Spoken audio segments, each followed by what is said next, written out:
Bonjour à tous, aujourd'hui on va analyser la recherche d'un investisseur de l'e-box. On va lui donner le maximum de conseils, voir si sa recherche correspond à ses objectifs, voir comment est-ce qu'on peut l'améliorer et comment est-ce qu'on peut l'aider à trouver des biens rentables. On va analyser son profil, on va aller directement sur son compte l'e-box pour voir un petit peu les résultats qu'on a et puis on va analyser des annonces ensemble. Si vous aussi vous avez envie de trouver des biens rentables et de valider la rentabilité, vous avez un lien dans la description pour utiliser l'e-box et l'essayer gratuitement pendant 7 jours. On passe directement sur mon écran et on va analyser le profil de Jocelyn qui a donc 29 ans, professeur des écoles en CDI. C'est pas la première fois que j'ai un professeur des écoles. Faut croire que c'est des gens qui aiment bien investir en IMO. C'est plutôt bien. Tu es marié, 2500 € net par mois, investissement en couple. J'imagine donc que ça c'est ton revenu à toi uniquement et pas celui du couple. Tu es à Massier en Île-de-France. Tu n'as pas de patrimoine immobilier et on va le voir un petit peu plus bas. Mais du coup tu vas investir à Riom, donc dans le 63 autour de Clermont-Ferrand. Tu nous expliques ça un petit peu plus bas. Avant ça, pourquoi est-ce que tu veux faire de l'immobilier? Pour créer un revenu complémentaire, avoir un complément à la retraite et léguer du patrimoine à tes enfants. Ok, donc là on va être sur une stratégie, je pense, plutôt équilibrée où l'idée ça va être d'avoir des investissements qui s'autofinancent, voire avec un petit cash flow positif qui n'est pas forcément obligatoire selon moi si jamais tu vises vraiment la retraite, mais ça peut être toujours sympa d'avoir un peu de cash flow positif pour réinvestir et pour construire du patrimoine plus rapidement et donc avoir une retraite un peu plus confort parce que la retraite de l'État, on y croit de moins en moins et pour avoir quelque chose à léguer à tes enfants aussi. Ta recherche, on est sur de l'immeuble, ça c'est très bien. Enfin, en tout cas, moi c'est ce que je conseille assez souvent. C'est pas si compliqué que ça l'immeuble. C'est plus compliqué qu'un appartement évidemment, mais en réalité, il n'y a pas non plus 36 000 choses en plus à savoir et ça a énormément d'avantages. J'ai fait une vidéo d'ailleurs express sur l'immeuble de rapport que je vous remettrai juste au-dessus. Location meublée au nu longue durée, ok, très bien. Je pense qu'on va essayer d'optimiser au max le LMNP jusqu'à la limite, soit de 23 000 €, soit de ton salaire pour garder ce statut. Et puis ensuite, on partira peut-être sur de la location au nu, éventuellement SCI, ça peut être le plus intéressant. Et tu me dis donc que tu vas déménager avec ta conjointe dans le Puy-de-Dôme pour travailler à côté de Riom et tu recherches à investir dans le secteur. Ok, donc c'est logique. Immeuble dans lequel nous pourrions avoir un appartement le temps d'obtenir ma mutation. Alors ça, c'est intéressant. Moi directement là je te dis ça c'est une mauvaise idée. Pourquoi est-ce que c'est une mauvaise idée? Tout simplement parce qu'en fait trouver des bons immeubles qui sont rentables, qui correspondent à tous tes critères, c'est déjà un peu de boulot, surtout si c'est ton premier et que t'as pas forcément encore l'œil hyper affûté. Donc là enfin en fait tu es en train de te rajouter une contrainte en plus sur ta recherche parce que j'imagine que ton appartement dans lequel tu vas vivre, il doit avoir certains critères, il doit avoir peut-être une certaine localisation, il doit avoir une certaine superficie, etc. Donc en fait tu es en train de te mettre une contrainte en plus. Moi je pense qu'il faut vraiment chercher un immeuble locatif, pur et dur. Mets-toi sur les chiffres. Et si par hasard, dans cet appartement, dans cet immeuble, partons, il y a un appartement qui te plaît dans lequel vous pouvez habiter, tant mieux. Mais sinon, en fait, tu te rends compte que ça va pas changer grand-chose de faire un immeuble 100% locatif et toi de prendre un loyer à côté. Tu auras un loyer en plus sur ton immeuble, tu auras un loyer à payer toi de ton côté. Globalement, ça va s'équilibrer et tu vas voir que ça va être beaucoup plus simple à chercher comme ça. Donc moi, si j'étais toi, ça, je le mettrais clairement pas dans mes conditions et je regarderais de l'investissement locatif pur et dur. Tu souhaites également poursuivre dans l'achat d'autres immeubles, appartements si l'expérience est satisfaisante. Ça va être satisfaisant, je me fais pas de soucis. En général, quand on commence à acheter un appartement, un immeuble, on a tout de suite envie de faire le deuxième, le troisième parce que on se rend compte que ça marche quand même super bien quand on a fait les choses correctement. Donc, je me fais pas de soucis là-dessus. Tu pourras continuer derrière. Et la stratégie immeuble est quand même la meilleure pour enchaîner parce que meilleur rendement locatif, donc meilleur cash flow, donc plus facilement obtention de crédit auprès de la banque et c'est quand même sur de l'immeuble que c'est le plus facile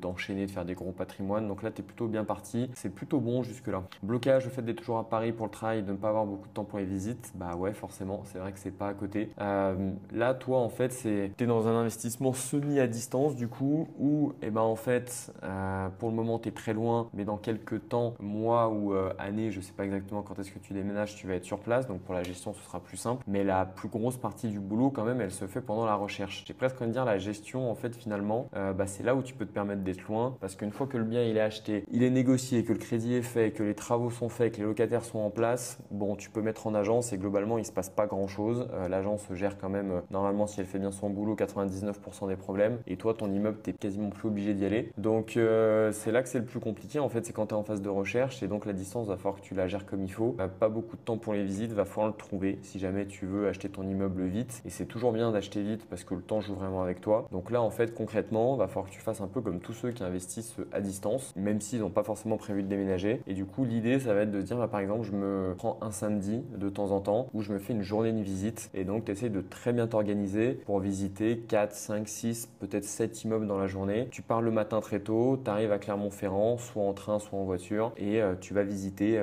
tous tes immeubles et tu rentres le soir. Ça fait des grosses journées, on va pas se mentir, mais en fait, t'as pas trop le choix et tu peux pas te permettre d'aller visiter les immeubles un par un. Donc du coup, il faut vraiment les rassembler au maximum sur une même journée. Et c'est pour ça aussi qu'il faut être très bon dans la sélection des annonces et qu'il faut être très bon dans les questions que tu vas poser à l'agent immobilier pour ne pas faire de visite pour rien, parce que là, en fait, ça va te coûter beaucoup de temps et d'énergie d'aller faire ces journées de visite. Donc ça demande de l'organisation, mais ça se fait après très bien. Et tu as des problèmes pour trouver des partenaires pour les travaux, entreprises TCE, courtier en travaux. Là-dessus, il n'y a pas de magie. Pareil, j'ai fait une vidéo là-dessus que je vais mettre juste au-dessus sur la partie travaux. Comment est-ce qu'on trouve des bons artisans? Il y a plusieurs méthodes globalement. Tu vas avoir la méthode maître d'œuvre où là en fait c'est quelqu'un qui prend un peu ta place entre guillemets, qui va suivre le chantier, qui va trouver les entreprises, qui va les coordonner. Donc c'est normalement le plus cher mais c'est ce qui te prend le moins de temps. Ensuite tu as l'entreprise TCE où là du coup c'est bien parce que tu as un seul interlocuteur qui est en général le patron et du coup lui il a des artisans un petit peu en interne. C'est un petit peu moins cher mais tu as quand même un petit peu plus de boulot parce que c'est quand même toi qui deal directement avec l'entrepreneur et puis tu dois quand même aller régulièrement sur le chantier pour vérifier ce qu'ils font. Courtier en travaux, maître d'œuvre, je les mets un petit peu dans la même case, même si c'est pas exactement la même chose, mais le fonctionnement est à peu près le même quand même. C'est une question de diplôme et de responsabilité. Et après, tu peux prendre les entreprises toi-même. Ça, tu peux le faire si jamais, en fait, au moment où tu deviens propriétaire, tu as déjà déménagé et que tu es sur place et que du coup, c'est beaucoup plus facile d'aller chercher ton plombier, ton électricien, ton plaquiste, ton carreleur, etc. Et ça, c'est ce qui coûte normalement le moins cher, mais c'est quand même plus de boulot parce que tu vas devoir coordonner tout ce petit monde entre eux. Les questions, je ne souhaite pas m'occuper des travaux et je ne sais pas comment organiser cette partie-là. Ok. Alors, les travaux, il y a une solution pour pas s'en occuper et c'est la seule, c'est de pas faire de travaux. En fait, faut quand même l'avoir en tête, c'est-à-dire que si jamais tu veux pas t'occuper des travaux, ne fais pas un projet avec travaux, tout simplement. Parce que peu importe la méthode, que ce soit maître d'œuvre, que ce soit TCE, que ce soit tes artisans, ça va être plus ou moins géré par ces personnes-là, mais il faudra quand même que tu t'en occupes, au moins en partie. Il faudra que tu ailles vérifier les chantiers, il faudra que tu saches ce qu'il y a à faire, donc il faudra que tu connaisses un petit peu les travaux pour essayer de voir quelle rénovation tu as besoin de faire à l'intérieur de ton appartement. Il faudra que tu contrôles, il faudra s'y mettre. Tu vois, il faudra s'y mettre. Donc, si vraiment les travaux, ça te rebute, ne fais pas de travaux. Prends des appartements ou des immeubles où il n'y a pas de travaux. Le problème, si tu fais ça, c'est que forcément, tu vas trouver des biens qui sont plus chers, donc qui sont moins rentables et même fiscalement, c'est moins intéressant. Donc, je trouve que la compétence travaux, c'est une compétence qui est très rentable et c'est vraiment bien d'apprendre un petit peu les bases des travaux. Il n'y a pas besoin d'être diplômé de quoi que ce soit ou d'être un expert, mais juste comprendre un petit peu comment tous les corps de métier fonctionnent, comprendre un peu comment un chantier ça fonctionne, qu'est-ce qu'on fait en général. La rénovation d'appartement,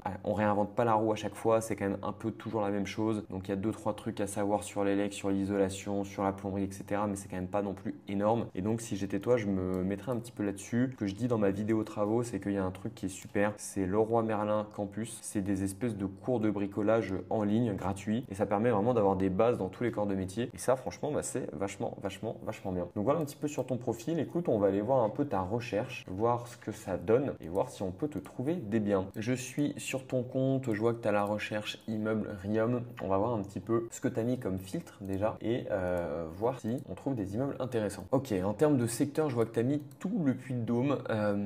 Moi, si j'étais toi, je t'avoue que je me ferais peut-être un petit secteur. Là, en fait, on va avoir donc 464 villes. Potentiellement, toutes les villes ne t'intéressent pas. Donc, ce qu'on va peut-être faire, c'est qu'on va te faire un petit secteur. Je te montre comment ça marche. L'idée, c'est de dire Puy-de-Dôme, c'est le 63 si je dis pas de bêtises. Puy-de-Dôme. Donc là, ce qu'on va dire, c'est que je vais chercher dans le Puy-de-Dôme, mais dans le Puy-de-Dôme, je ne veux pas toutes les villes. Donc là, on voit qu'on en a 464 et je vais donc aller chercher uniquement les villes qui correspondent à certains critères. Les critères que moi j'aime bien, c'est la croissance démographique. Je veux qu'elle soit à minima stable ou croissante. Ok. Donc là, ça nous enlève les villes qui sont en décroissance démographique. Ça, j'aime pas du tout parce que ça veut dire que la tension locative va baisser et ça veut dire qu'à la revente, tu auras moins de monde et donc que tu risques d'avoir du mal à revendre vendre, donc ça j'aime pas trop. En termes de population, moi j'ai pas peur d'aller dans des villes qui sont petites, mais c'est vrai que les villages de moins de 1000 habitants, on va dire moins de 2000 habitants, ça peut être un petit peu un problème. Donc tu vois, juste en mettant un filtre sur au moins 2000 habitants, on voit qu'on est déjà descendu uniquement à 50 villes. Donc du coup c'est tout bien, ça va permettre de réduire un petit peu la liste des villes dans lesquelles on va chercher et de pas avoir trop d'annonces qui sont dans des villages dans lesquels on n'a pas forcément trop envie d'aller parce que c'est trop petit et du coup de perdre du temps à analyser des annonces qui sont pas intéressantes. Ce que j'aime bien faire après aussi sur les immeubles, c'est d'aller dans des villes globalement quand on est sur une stratégie de rendement qui sont, on va dire, pas au-dessus de 2500 euros du mètre carré, tu vois. Alors là, on est dans un secteur où c'est pas très cher, c'est plutôt bien. On est passé de 52 à 48 villes. Donc tu vois, si on est sur une stratégie d'immeuble à rendement, on peut même se permettre d'aller à 2000. Et là, on voit qu'on est passé à 14 villes, tu vois. Donc là, on est bien, on est très ciblé. Toi, à la base, tu avais 464 villes. Et là, en 5 minutes, en fait, on a réussi à mettre des critères pour ne mettre que les villes correspondent. Et la question, c'est est-ce que Riom est là-dedans? Et non, j'ai l'impression que Riom est pas là-dedans. Je vais l'inclure. Je pense que la ville est trop chère. Tac, moi, je veux Riom dans le 63. On voit, et oui, ok. Le prix au mètre carré est à 2039. Il est juste au-dessus. C'est pour ça que du coup, il n'était pas passé dans le feed parce que nous, on a mis 2000 max. Écoute, ce qu'on va faire pour dire qu'on n'a pas été obligé de modifier ça à la main, on va aller jusqu'à 2100. Hop, ça change pas grand-chose de toute façon. Et on passe donc à 18 villes. On en a récupéré donc 4 vu qu'on était à 14 à la base. Et là, tu vois, on a une recherche qui est pas mal avec des villes qui normalement correspondent à tes critères. Suffisamment d'habitants, plutôt des villes en croissance ou à minima stable, avec des prix au mètre carré qui sont pas très élevés. Et ça, du coup, j'aime beaucoup ça. Donc ça, c'est ville Puy-de-Dôme. Donc ça, tu vois, c'est pas mal. Ce que je vais aller faire, c'est que je vais reprendre ta recherche immeuble à Riom où tu avais 190 annonces. Et au lieu de mettre le Puy-de-Dôme, je vais mettre notre secteur. Et je pense que du coup, forcément, ça va réduire le nombre d'annonces, mais on aura des annonces qui sont plus ciblées. On est passé de 180 et quelques, si je me souviens bien, à 52. Donc on a divisé par 3, même un peu plus. Et là, c'est bien parce qu'on va être un peu plus ciblé. Alors, il y a quand même des villes comme Thiers. Pour connaître un petit peu, il faut faire attention à cette ville, honnêtement, parce que la ville est un peu délabrée. Tous les immeubles sont vraiment en état cata. Là, on le voit déjà sur le premier exemple. C'est pas celui-là qui va me faire mentir. Celui-là non plus. Donc Thiers, il faut faire gaffe. En plus, il y a deux zones dans Thiers. Il y a le bas Thiers, le haut Thiers. Donc celle-là, limite, on pourrait presque l'exclure. Non pas qu'il n'y ait aucun projet intéressant, mais c'est quand même une ville qu'il faut connaître, selon moi, qui est un peu compliquée. Donc là, ce qu'on peut faire aussi, donc là, normalement, celle-là, on peut la retirer. Ça ne change rien. On est toujours à 18 villes, vu qu'on a changé les critères. Et dans les villes à exclure, je vais enlever Thiers, que je t'avoue que c'est une ville qui est pas facile. Notre secteur s'est enregistré. Je vais revenir sur ma recherche immeuble à Riom. Et là, on voit qu'on a plus de 28 annonces. On avait quand même du coup une bonne vingtaine, 25 quasiment, qui étaient à Thiers. Donc là, on est bien, on est beaucoup plus ciblé. Ça, c'est bien. On est peut-être même un peu trop ciblé parce qu'on voit qu'il n'y a pas beaucoup d'annonces qui sortent quand même. Et je vais voir un petit peu les filtres que tu as mis. 350 000 de budget max. Ok. On cherche de l'immeuble ancien. T'as pas mis d'autres filtres après derrière. Si tu as mis t'as mis une différence de prix à moins 10%. Et je vais peut-être me permettre de la mettre à 0. Donc on va chercher des biens qui sont quand même sous le marché, mais pas forcément à moins 10 ou plus. Donc on peut avoir des biens qui sont à 1%, 2%, 3% sous le marché pour avoir un peu plus de volume d'annonce. Le prix au mètre carré 3000, je pense que c'est bien, même si j'ai presque envie de l'enlever parce qu'on fonctionne en différence. Donc normalement celui-là il a pas trop d'impact. Et je vois que tu as exclu les locaux commerciaux, ce qui est un truc qui se fait assez souvent quand on fait de l'immeuble dans de la ville moyenne et petite, parce que en fait les centres-villes sont souvent un peu désertés et du coup en fait on a plein d'immeubles avec des locaux commerciaux en rez-de-chaussée qui ne trouvent jamais de locataires. Et même si l'investissement dans les locaux commerciaux c'est très bien, c'est quand même quelque chose qui est un petit peu plus compliqué et où l'emplacement est un peu plus important. Donc là c'est vrai que c'est bien d'avoir des immeubles avec que de l'habitation, ça me paraît plutôt cohérent. Si je valide, voyons ce qu'on a, 34 annonces. Ok, donc là on va pouvoir analyser un petit peu ce que ça donne. On voit qu'on a un premier truc à Riom qui a 31% sous le marché, ça c'est plutôt bien. Là je vois quelque chose à Maringue aussi qui a 31% sous le marché. Alors là, ce qui m'embête déjà, c'est que je vois, c'est que j'ai des grands appartements. Ce que j'aime bien faire quand moi je fais une recherche d'immeuble, c'est que je rajoute ici le nombre de lots. Donc là, en fait, tu peux paramétrer. Typiquement, le taux d'étudiant, toi, tu t'en fous. Rentabilité moyenne, ça peut être bien. Total des loyers. En fait, je te rajouterai juste le nombre de lots. Et ça, pour l'immeuble, c'est bien parce que ça va essayer de détecter du coup si tu as beaucoup d'appartements dans ton immeuble. Là, on voit qu'on en a que 2. Moi, je sais que personnellement, j'aime pas trop investir dans des immeubles qui ont moins de 3 appartements. Et même 3, c'est pas toujours le top. Donc des fois, j'aime bien bien qu'il y en ait au moins 4, mais 3 ça passe. Là on voit qu'on a un bien qui a l'air de, ça tu vois ça me plaît déjà, parce que donc là on a 3 lots, 143 mètres carrés, ça fait qu'on a des lots qui font à peu près 45 mètres carrés chacun, même un peu plus, une petite cinquantaine. On est sous le marché, alors on voit qu'il y a des travaux, mais les photos c'est pas non plus dégueu.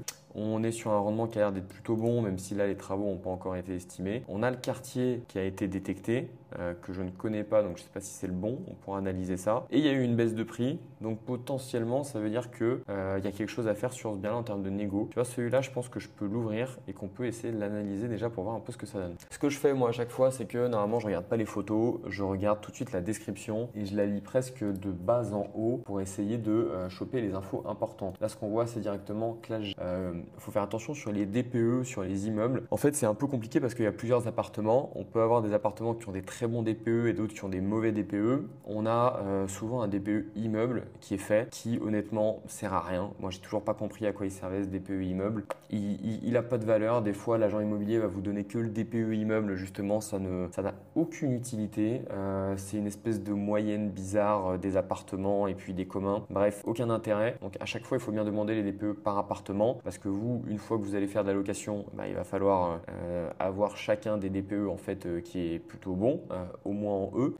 Et donc vous allez savoir si vous êtes sur un appartement où il faut faire de l'isolation ou pas. Donc là le G en fait on ne sait pas à quoi il correspond, donc c'est pas forcément hyper utile. On voit que c'est un bien qui est sur 3 sites, du coup le Bon Coin bien ici à vendre à louer. On voit qu'il a baissé de un petit 10 000 €, pas grand chose, assez vite d'ailleurs. Peut-être qu'il y a eu une erreur sur le prix au début ou alors qu'ils n'ont pas réussi à se mettre d'accord entre l'agent immobilier et le vendeur.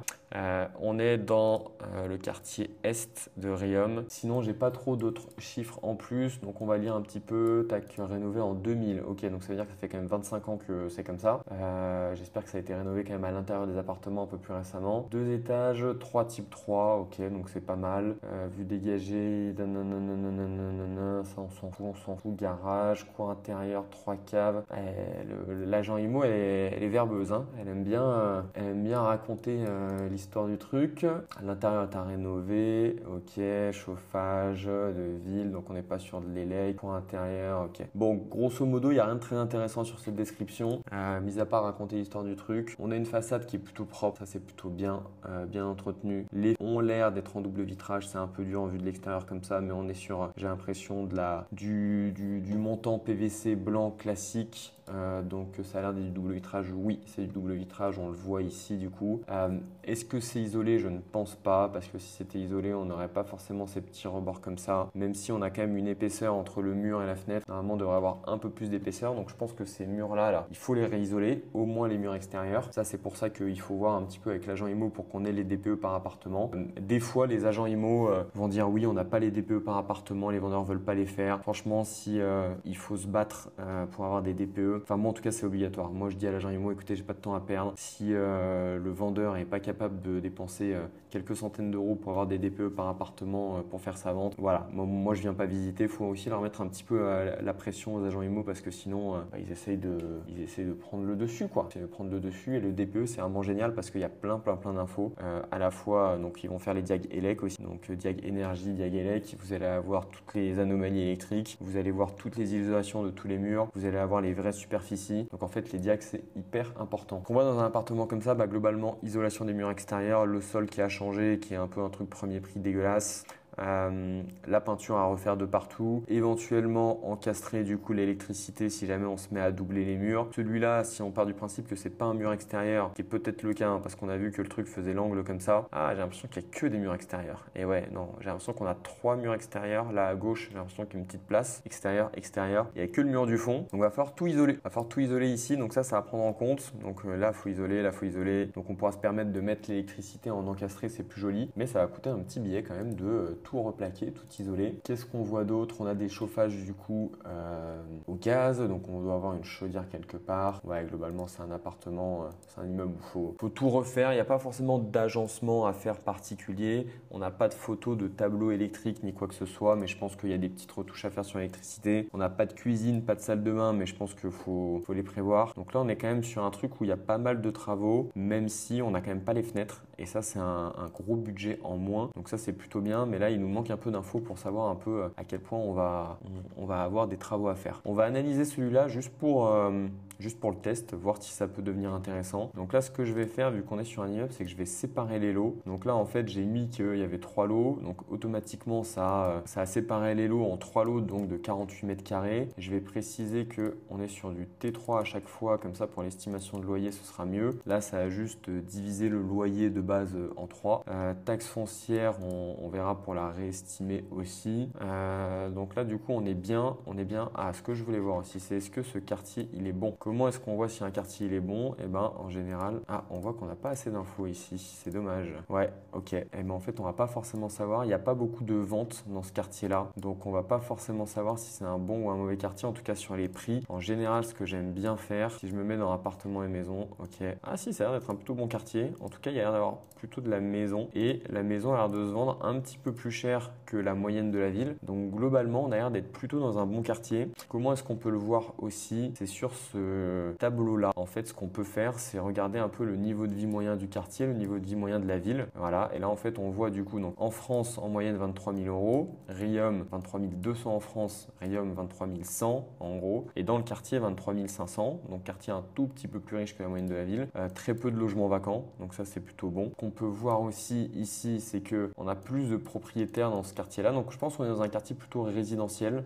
On voit qu'on a plus de maisons et un peu moins d'appartements. Donc c'est là aussi où il faut faire un petit peu gaffe parce que nous on est là pour faire du locatif. Après je pense que là Riom pour le coup on est sur une grande ville, 20 000 habitants en plus très proche de Clermont, donc je pense qu'il n'y a pas trop de soucis de location. Mais on a l'air d'être dans un quartier plutôt résidentiel, plutôt avec des propriétaires et plutôt avec des maisons. Donc ça c'est à avoir en tête. Voir à quel point c'est desservi pour nos locataires et voir un petit peu les centres d'intérêt à côté. Si je fais un petit peu l'analyse du coup de rendement, donc là on est sur un super rendement mais on n'a pas pris en compte les travaux. Ce qu'on peut faire, c'est que là on va se dire que nous on va avoir donc du T3. Donc on va voir un petit peu l'estimation pour un T3. On voit qu'on est sur un petit T3 parce que là le logiciel nous dit qu'en général à Riom les T3 sont plutôt entre 50 et 75 mètres carrés en moyenne dans cette ville là. Nous on est sur 48 mètres carrés donc on est un peu limite. Donc il faudra faire gaffe à ça. On se dit qu'ici on va pouvoir rénover le bien à neuf. Donc on va sûrement pouvoir se mettre sur des loyers un peu hauts. Donc là je vais cliquer sur les loyers hauts à chaque fois. Comme ça, on va avoir une estimation qui est plus réaliste, sachant que le loyer haut, c'est pas la limite. Le loyer haut, ça correspond à ce qu'on appelle le quantile 75%. Donc, on a 75% des 3 pièces de cette superficie qui se loue à moins de 623 euros et on a 25% qui se loue à plus de 623 euros. Donc on pourrait même imaginer louer à 630, 640 si on est bien placé ou autre. Mais du coup là, on va partir là-dessus vu qu'on part du principe qu'on va faire des travaux et donc on va avoir des appartements qui sont plutôt quali, plutôt neufs. Mais par contre en échange, forcément, on va être sur de la réno. Alors j'irai peut-être pas sur du 1000 euros du mètre, j'irai peut-être sur du 900 en partant du principe qu'on n'a pas les fenêtres à faire. Et je pense qu'avec ça, on est quand même pas mal. J'ai pas l'impression qu'il n'y a pas de travaux en façade apparemment. La toiture, c'est dur à dire. Ça, faudrait la vérifier. Mais en tout cas, de dessous, il n'y a pas de souci particulier. L'extérieur a l'air d'être plutôt bien entretenu. Est-ce que dans la description, elle ne nous disait pas d'ailleurs que la toiture, bon, les tuiles avec la touche d'authenté, on s'en fout. Moi, ce que je veux, c'est est-ce qu'elle est en bon état. On n'a pas l'info là-dessus. Donc ça, ce sera à vérifier. Et là, on voit qu'en intégrant les travaux, du coup, on arrive sur un projet à 300 000 euros avec 1870 euros en gros de loyer. Donc on est sur un rendement à 7,2, ce qui n'est pas énorme honnêtement. Mais après on est dans une ville qui n'est pas très rentable globalement. On voit que le rendement moyen à Riom il est à 5,7. Donc nous on a quand même 1,5 de plus par rapport à ce qui se fait dans le secteur. Après on a quand même un immeuble où il y a du boulot dessus. Mais il faut se dire aussi que Riom c'est pas un bien, c'est pas une ville où du coup on a un fort rendement locatif. Et on arrive quand même à avoir un cash flow positif. Ici on a quand même, faut faire gaffe, pas pris en compte un petit peu toutes les charges. Notamment si on est en LMNP, on va avoir un petit peu de frais de compta qu'on peut estimer à 500 euros. On va avoir l'assurance propriétaire non occupant qu'on peut estimer à 300 euros, 200 euros du mètre carré. Et ici, on est sur un crédit à 25 ans. Je pense que tu vas avoir du mal à trouver ça honnêtement. Et donc là, on voit qu'on se rapproche plutôt du zéro. L'apport, il est automatiquement aux frais de notaire. Donc on est sur un apport assez faible quand même parce qu'on a juste les frais de notaire, donc à peu près 8% du projet. Mais ici, il y a beaucoup de travaux. Il y a des chances que sur un projet à 300 000, on nous demande quand même environ 10%. 8%, donc 30 000 euros d'apport. Crédit, là, je pense qu'on a baissé un petit peu maintenant. Et donc, si on fait ça, on va arriver sur un projet tout juste à l'autofinancement, qui est un peu l'objectif aussi. Ça, c'est un projet qui va du coup s'autofinancer tout seul, qui va se rembourser un peu tout seul, qui peut très très bien tourner. Il y a quand même un peu de boulot. Là, tu vois, moi, ce que j'aime bien faire une fois que j'ai ça, c'est que je me dis, ok, moi, mon objectif de rendement, admettons, c'est pas 7,2, mais c'est 8,5. Et ben en fait, je vais aller faire ma petite simulation ici et je vais dire, bah, si je veux 8,5 de rendement, c'est-à-dire qu'il faut que j'achète le bien à 124 314. Donc, il faut que je négocie de 27%, qui peut paraître beaucoup, mais sur un immeuble qui a déjà baissé de prix et qui en plus a beaucoup de travaux, c'est totalement envisageable. Donc, il ne faut pas se faire avoir par ce gros pourcentage ici. Et puis, en termes de montant, on n'est pas très élevé quand même. On passe de 170 à 124, 40, 45 000 euros. Pas rien non plus, mais c'est des négos qui se font. Ça permettrait d'avoir un cash flow qui est assez sympa. Et peut-être qu'avec une contre-offre, on arriverait sur un truc à peu près à 8. Donc, un achat à 140 000 pour un prix de base à 170, ça me paraît pas déconnant honnêtement. Ça me paraît pas déconnant. Donc tu vois, un projet comme ça, si on arrive à le toucher à peu près à 140 000, on arrive sur du 8% brut, 7,2 net, un petit cash flow qui est sympa. Et tu vois ça, je pense que c'est un projet qui peut se faire. Faut estimer un peu plus précisément les travaux bien entendu, même si on a quand même une bonne marge travaux. Là, 40 000 euros par appartement, normalement on a de quoi faire. Donc ça c'est plutôt bien. Je vais regarder un petit peu la partie fiscalité. Tu me parlais de location meublée ou nue longue durée. Je pense que celui-là il se fait assez bien du coup en LMNP. Donc on va se mettre là tout de suite. Toi tu es à 2500 net par mois, mais je pense que du coup c'est ton truc, ton revenu à toi. Donc on va estimer que ta femme gagne à peu près pareil. Donc ça fait 5000 à 2, donc ça fait 60 000 à l'année. Et vous avez 2 parts fiscales. Ok, on va dire que tu arrives à négocier un différé de 24 mois et que tes travaux ont duré 12 mois, qui est un truc qui est plutôt pas mal ça, parce que ça te permet d'avoir 12 mois pendant lesquels tu vas récupérer du cash. Et là, on voit un peu ce que ça donne et tu as un projet, tu vois. Donc la première année, tu n'as pas de loyer parce que tu es en travaux. Le crédit que tu as au début, c'est que les intérêts. Et à partir de la troisième année, ça monte un peu. Donc tu te fais quand même un bon cash flow la première année de 12 000 euros parce que là, tu n'as pas de crédit et tu as les loyers, c'est tout bénef. Et après, tu passes sur un cash flow l'année plutôt à 2000. Et puis là, 2005, on voit que ça va augmenter dans le temps. Donc c'est ça qui est important aussi. Et tu payes pas d'impôt pendant 13 ans. Donc tu vois, ça c'est un bon projet que tu peux garder pendant environ 13 ans. Et puis ensuite, quand tu te mets à payer des impôts, et ben là tu le revends. Donc plutôt bien. On peut faire un petit calcul d'ailleurs en se disant, bah tiens, si je le revends au bout de 13 ans, comment ça va se passer? Sachant que Riom, tu vois, c'est quand même assez dynamique. Hein. L'air de rien, on regarde un peu les évolutions du coût de la ville là, sur un an, sur 3 ans, sur 5 ans. On voit sur 5 ans qu'on a pris 8,8. Donc on est à 1,7 d'augmentation par an en moyenne. Écoute, on va prendre un petit peu de marge de sécurité. On va dire qu'on est à 1,5 d'évolution du prix en moyenne. Donc on va dire qu'on le revend à 326 000. Donc on va dire pendant 13 ans, hop, on revend à 326 000 et on va voir un petit peu ce que ça donne. Donc en fait, tu payes pas d'impôt pendant toute la durée de détention et c'est juste l'année de la revente où forcément tu vas avoir de l'impôt sur la plus-value. Surtout parce que maintenant le LMNP a été modifié, donc on voit quand même qu'on paye, très cher. Hein. On paye plus de 60 000 euros d'impôts à la revente. Mais bon, c'est pas grave parce qu'on voit quand même que tu vas toucher 150 000 euros dans l'année parce que en fait, tu auras quand même bien amorti ton crédit immobilier, tu auras une petite. Et donc, globalement, c'est un investissement qui t'aura rapporté quasiment 200 000 euros sur 13 ans. Donc, on est sur quelque chose de pas mal du tout. Et on voit qu'en termes de taux de rendement interne, tu es à 19,5. Donc, en fait, tes 30 000 euros d'apport que tu as mis là dans ton projet, ils t'ont rapporté 19,5% par an, net d'impôts, hein, vraiment en prenant en compte les impôts pendant la location, la revente, les impôts à la revente, le remboursement du crédit, les indemnités de remboursement anticipé, etc. etc. Donc on voit que c'est plutôt pas mal et que le LMNP au réel reste le plus intéressant. On peut avoir ici là, en termes d'enrichissement la SCI qui est devant, mais il ne faut pas oublier que la SCI c'est elle qui a l'argent, pas toi qui l'as dans ta poche, alors que le LMNP au réel c'est toi qui as l'argent dans ta poche et tu n'as pas besoin de payer 30% de flat tax pour sortir l'argent depuis la SCI jusqu'à ton compte personnel. Donc ça c'est quand même très bien. Et même si le LMNP a été modifié, si on avait l'ancienne version du LMNP là on serait bien au-dessus je pense, ici aussi. Mais on est quand même sur le régime le plus avantageux avec un enrichissement. Alors un enrichissement en réalité plutôt de 170 000 parce que tu as mis 30 000 euros d'apport. Donc à la fin effectivement ton bien t'aura rapporté 197 000, même 198 quasiment, mais tu as mis 30 000 euros d'apport là-dedans. Donc en fait tu as gagné 170 000 euros sur cette opération. C'est quand même plutôt pas mal, tu vois. Donc en fait c'est un truc où pendant la détention tu vas pas avoir beaucoup d'argent parce que c'est autofinancé mais pas beaucoup plus. Mais ensuite le jour de la revente, c'est là où tu récupères un peu tout ce que en fait ton locataire a remboursé pour toi dans ton crédit immobilier parce qu'au bout de 13 ans, tu auras remboursé plus de la moitié du crédit immo et donc c'est à ce moment-là que c'est tout bénef. Donc écoute, sur le papier, ça c'est un projet où ça mérite de passer un petit coup de téléphone à l'agent quand même pour voir un petit peu la situation du vendeur, voir les DPE, essayer de voir un petit peu au niveau des travaux ce que ça peut donner. Mais pourquoi pas, tu as tous les liens pour retrouver cette annonce, tu as même le numéro ici de l'agence Simo et c'est un projet pourquoi pas qui pourrait s'analyser. Écoute, j'espère que ça t'a été utile, j'espère que tu as vu un petit peu comment est-ce qu'on fonctionnait. Je pense que déjà il y avait un premier boulot à faire sur le secteur. J'imagine que pendant ta recherche, toi tu devais avoir beaucoup d'immeubles qui étaient dans des toutes petites villes et que du coup tu perdais un peu de temps. Donc là on a réussi à cibler un petit peu mieux pour que tu sois le plus efficace possible sur ta recherche. Et après tu as vu un petit peu dans l'exemple comment est-ce qu'on analyse le bien, comment est-ce qu'on voit un petit peu les travaux qu'il y a à faire et puis comment est-ce qu'on essaye de voir à quel prix il faut acheter ce bien. Et on est même allé un petit peu plus loin aujourd'hui sur toute la partie fiscale et potentiellement en revente pour voir un peu à quel moment quel moment on arbitre notre patrimoine. Sachant que là on l'a fait à 13 ans qui est l'année où tu te mettais à payer des impôts. C'est pas forcément la meilleure année, il faut essayer de tester un petit peu toutes les années, mais des fois revendre un peu avant 10 ans c'est bien parce que ça permet de toucher le cash en fait, donc tu en auras un peu moins forcément, mais tu peux toucher le cash pour réinvestir plus gros derrière. Donc des fois quand tu as un autre projet qui arrive, ça peut être intéressant de vendre un petit peu avant, récupérer du cash et réemprunter encore plus. Donc c'est quelque chose qui se fait assez bien. Voilà, j'espère que ça vous a aidé vous aussi qui regardiez cette recherche. Si vous voulez faire votre recherche sur l'e-box comme on l'a fait, vous avez un lien dans la description directement pour vous créer votre compte l'e-box et trouver des biens rentables. Je vous souhaite une très bonne journée, de très bons investissements et je vous dis à la semaine prochaine. Ciao.